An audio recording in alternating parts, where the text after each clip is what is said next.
कभी कभी जो लोग क्राइम सॉल्व करना सीखते हैं वही सबसे भयानक क्राइम कर बैठते हैं। दिल्ली के गांधी विहार में अक्टूबर 2025 की वो रात, जब एक छोटे से फ्लैट में धुआं उठने लगा, पड़ोसी भागे, फायर ब्रिगेड पहुंची और जब दरवाज़ा टूटा, अंदर का नज़ारा किसी हॉरर मूवी से कम नहीं था।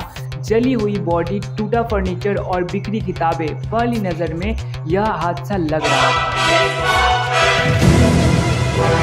यूपीएससी का सपना और एक रिश्ता। राजस्थान का रहने वाला एक होनहार लड़का दिल्ली आया था आईएएस बनने का सपना लेकर।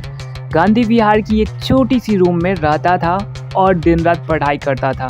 इसी दौरान उसकी मुलाकात हुई अमृता चौहान से, एक 21 साल की फॉरेंसिक साइंस की स्टूडेंट जो खुद को बेहद होशियार समझती थी। दोनों की दोस्ती प्यार में बदल गई और फिर वे लिविंग रिलेशनशिप में रहने लगे।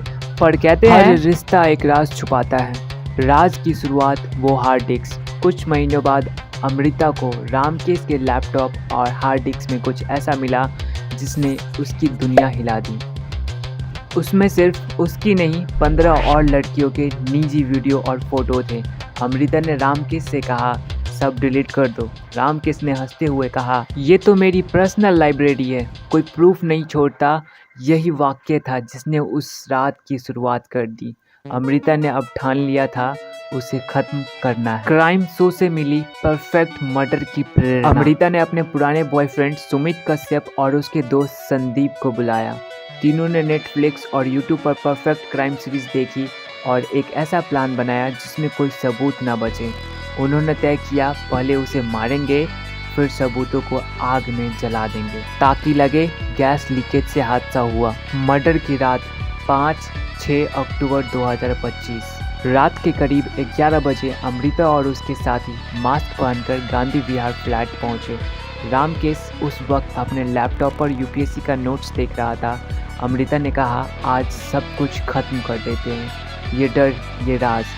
सुमित ने पीछे से आकर रामकेश का गला दबा दिया। वो तड़पता रहा लेकिन कुछ ही मिनटों में सब शांत हो गया। फिर उन्होंने शरीर पर घी, शराब और तेल डालकर आग लगा दी, गैस सिलेंडर खोला और वहां से भाग गए।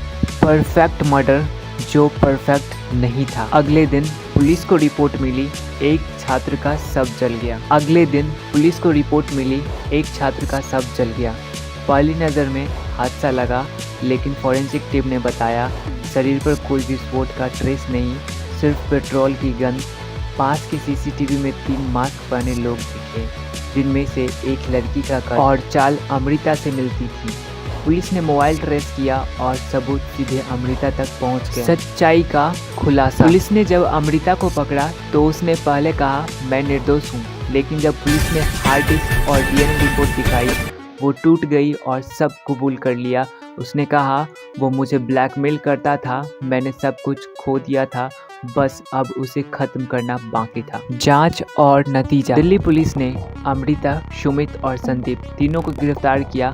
चार्जशीट में साफ लिखा था, एक फॉरेंसिक छात्र ने अपने ज्ञान का दुरुपयोग किया। जो लड़की अपराध सुलझाने निकली थी वो खुद एक अपराध का मास्टरमाइंड बन गई। कहानी यहीं खत्म होती है। ये केस हमें याद दिलाता है कि इंटेलिजेंस बिना एम्पैथी एक हथियार बन जाता है। कभी कभी जिन चीज़ों को हम सीखते हैं बचाव के लिए, वही हमें बर्बादी की राह पर ले जाती है। दिल्ली की इस परफेक्ट मर्डर की कहानी सिर्फ एक क्राइम केस नहीं, एक चेतावनी है।